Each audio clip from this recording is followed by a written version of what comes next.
Paano mo malalaman ang kalooban ng Diyos? Pag-usapan po natin yan sa devotion natin na ito.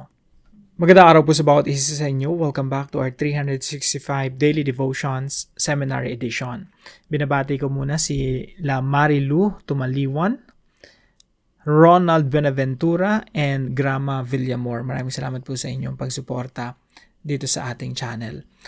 Now, yung topic po natin ngayon ay patungkol sa kalooban ng Diyos. Revealed will of God. So, the revealed will of God refers to what He has made known to humanity through His Word, showing what He commands, desires, and delights in. Actually, yung Biblia po, yan na po yung kapahayagan ng Diyos patungkol sa kanyang kalooban. Nandiyan yung kanyang mga utos, gusto niyang mangyari, yan na yung desires ng Diyos, yung laman ng puso ng Diyos, nasa Biblia na. Kailangan na lang talaga nating unawain. Unlike His secret will, yung Diyos pala meron pang secret will. Ibig sabihin, merong revealed will, merong secret will. Pag-usapan po natin yan mamaya. Which is hidden in His eternal counsel. The revealed will is clear, binding, and meant for our obedience. God's revealed will is expressed in the law and fulfilled in Christ, guiding believers in holiness and service, not as a means of earning salvation, but as the grateful response of the redeemed. So, yung Diyos po, hindi naman niya ipapaalam lahat ng mga bagay eh. Kasi, bababaliw lang tayo, no? Yung mga bagay nga lang dito sa mundo, napakahirap ng unawain, how much more yung isipan pa ng Diyos. So, basically, ang inihahayag ng Diyos sa atin ay yung mga bagay na kailangan nating malaman.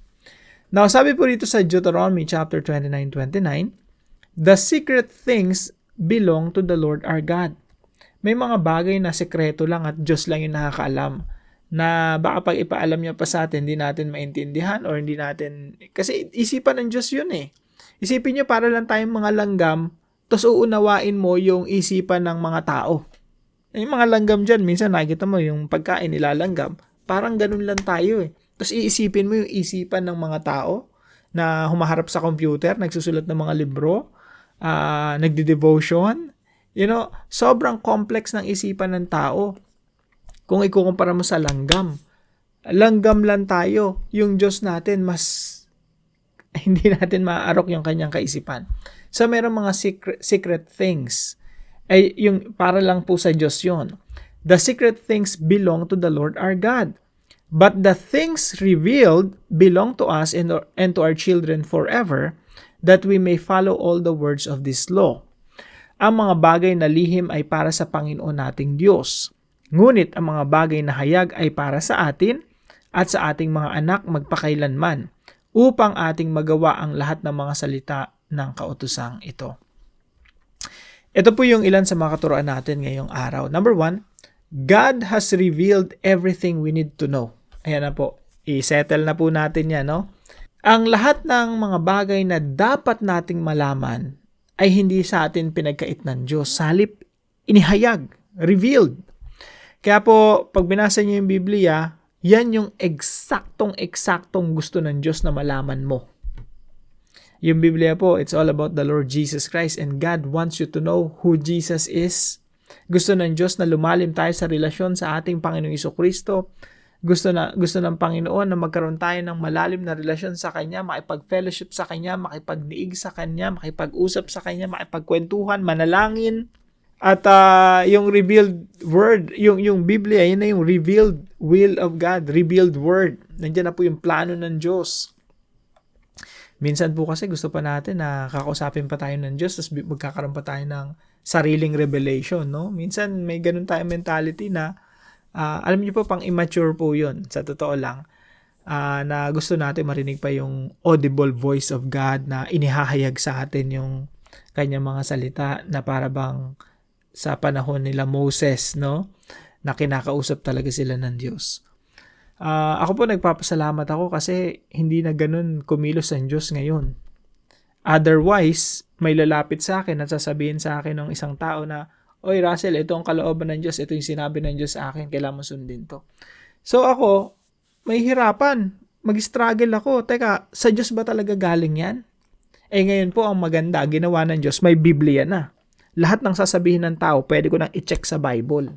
Napakalaga po ng Biblia kasi ang Biblia yan yung pan-check natin eh. Kasi yung sasabihin ng tao sa iyo, bawa ako, sasabihin ko, nangungusap ang Diyos sa akin, kinausap ako sa panaginip, eto yung sinabi niya. Napakahirap nun. Magugulo yung mundo, magugulo yung Christianity pag ganon. Kasi, paano ko malalaman na kinausap ka talaga ng Diyos? No? Napakahirap. Kaya meron tayong Word of God. Yan na po yung revelation ng Diyos sa atin. Na lahat ng sasabihin ng tao, i-check natin sa pamamagitan ng Biblia. So, God has revealed everything we need to know. Nandiyan na po yung Biblia sa tabi mo. No? Kailangan na lang natin unawain, Lord, sino ka dito sa Biblia? Dito ako sa mga pages, sa mga pahina na binabasa ko. Lord, please ihayag niyo po kung sino ka, paano kita mas mararanasan habang binabasa ko yung Biblia. Tapos habang binabasa natin yung Biblia, mas nakikilala natin si Lord sa ating isipan, no? Yung knowledge natin na dadagdagan patungkol sa kalaman sa pagkakilala sa Diyos. At the same time, yung pagkakilala natin sa Diyos personally, nadadagdagan din kasi na-experience natin siya. Pag nakita mo sa Biblia na yung Diyos ay makapangyarihan sa lahat, hindi pwedeng nasa isip lang yan. Dapat experiential yan. Dapat nararanasan talaga natin na yung Diyos makapangyarihan, yung Diyos mabuti, yung Diyos ay pag-ibig. Hindi po yun lahat sa isip. Experiential yun. We have to know God experientially. Pangalawa po, God's plan spans from creation to new creation. Pag binasa niyo po yung Biblia, yung summary po niyan, from creation to new creation, from Genesis to Revelation. Nandun po tayo sa gitna, in between. Kaya po, sa isipan ng Diyos, buo na yung istorya. Nilikha tayo ng Diyos from the very beginning. Ang ganda ng plano ng Diyos, pero sinira ng tao, sinira ng Satanas, sinira ng Diablo. Pero merong new creation, merong perfect world, merong complete restoration, merong redemption. May pagsasaayos, may healing. Yan po yung istorya ng Biblia. Creation, winasak ng tao, sinira ng tao yung magandang plano ng Diyos, kaya puro ng suffering, pagdurusa, kamatayan dito sa mundo. Pero sa dulo, ang Diyos pa rin ang nagwagi, merong healing. That's the whole plan of God. Yun yung grand scheme of, yun yung grand narrative, pinaka big story. Pero, meron pang mga specific little stories ang Diyos. At ikaw yun. Ako yun. Point number 3, God has a specific and unique plan for you. Alam niyo ba na ikaw ay unique? Wala nang ibang taong katulad mo. Wala nang ibang taong katulad, kapareho ng fingerprints mo, pareho ng DNA mo. You are unique. At nilikha ka ng Diyos. Tayo po ay nilikha. We are fearfully and wonderfully made. Nilikha ng Diyos, maingat na hinubog ng Diyos. At kung sino ka ngayon, ikaw lang yan sa mundo and God has a unique plan for you. Yung overall makeup natin, yung the way we think, yung DNA natin, everything. Lahat po ng ito, ng katauhan natin na ito, nagpapakita lamang ng katotohanan na you are unique, therefore, God has a unique plan for you. May mga ipapagawa ang Diyos na ikaw lang yung makakagawa at nobody else will do that for you. Na ikaw talaga yung inuutusan ng Diyos. May mga mission ka sa buhay na pang sayo lang talaga. Halimbawa po, ganito, pagiging tatay. Ako, pagiging tatay ko, akin lang talaga to. Ako talaga yung magiging tatay sa mga anak ko. Mission ko to, personal, specific. Ikaw rin, mga kapatid, tayong lahat, no? May mga specific plan ang Diyos sa bawat isa sa atin. Something that we have to discover. Something that we have to know. And excited po ako na lahat tayo malaman yun, madiscover yun, at ipamuhay natin kung ano ba talaga yung kalooban ng Diyos para sa atin.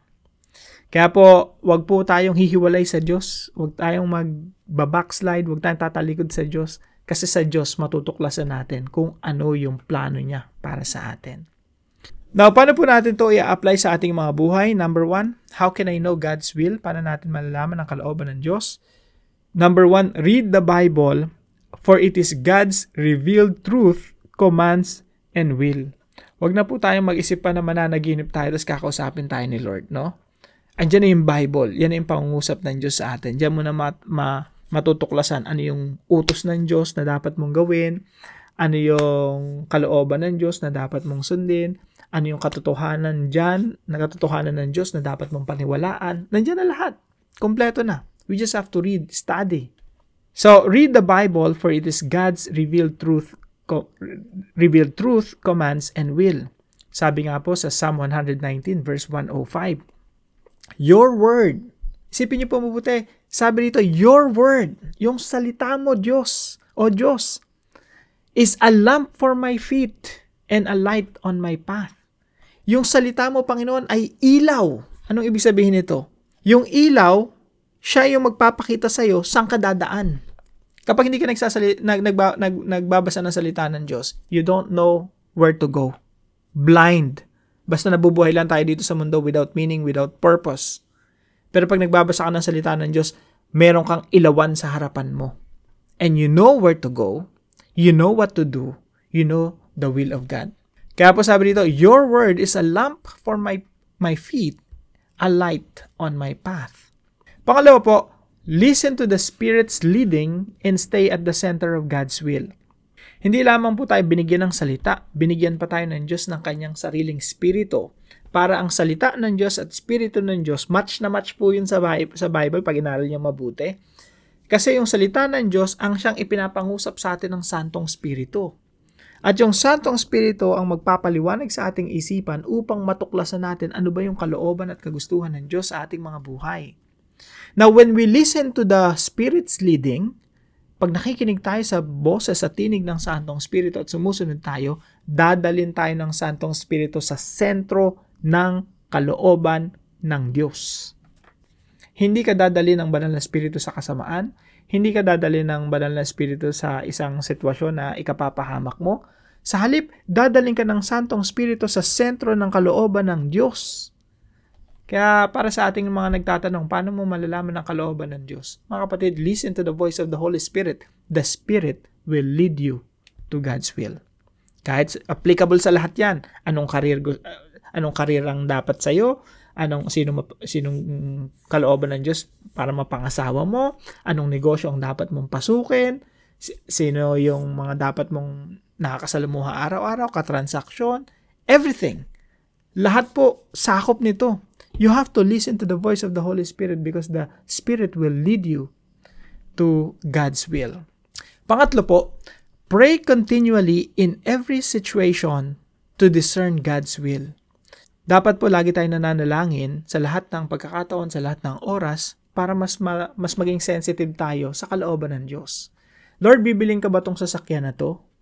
Itong pulang sasakyan na to na nagkakahalagang ganito? Dahil pinagpipray mo siya, malalaman mo kung anong kalooban ng Diyos. Kasi ang Diyos ang sasagot sa iyong panalangin o ang Diyos ang magbibigay sa iyo ng pera na kailangan mo para mabili mo yung sasakyan na yan. O ang Diyos ang magsasabi sa iyo na, okay, eto yung pera. O Lord, ba't kulang? O the fact na kulang yan, baka ang tinuturo sa iyo ng Diyos, bumili ka ng iba.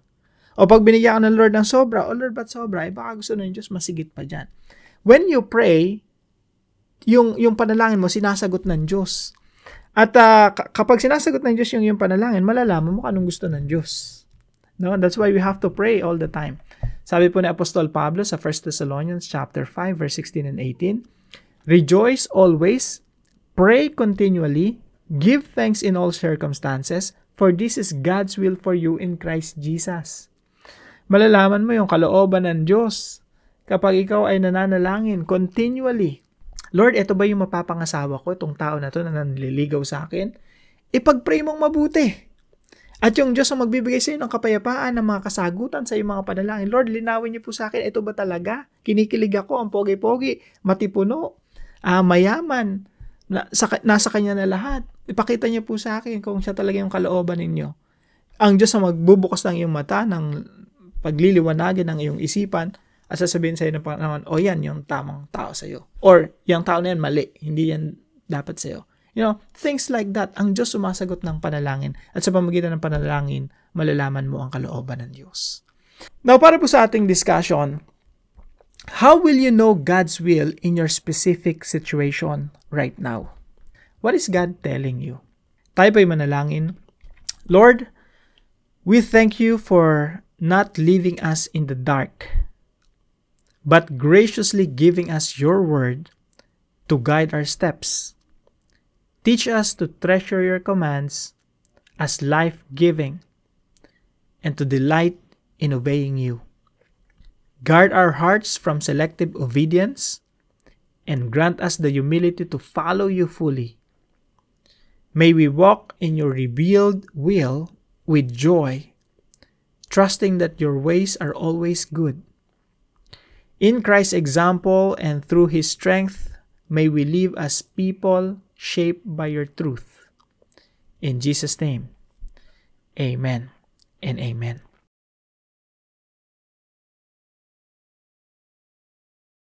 Maraming salamat po sa bawat isa sa inyo na kasama po natin dito sa ating daily devotions. Kung kayo po may natutunan, ipalam nyo lang po sa comment section right below this video. And please don't forget to share this devotion to your family and friends. Pagpalain po kayo ng ating Panginoon. See you po tomorrow 5 a.m. dito sa ating daily devotions.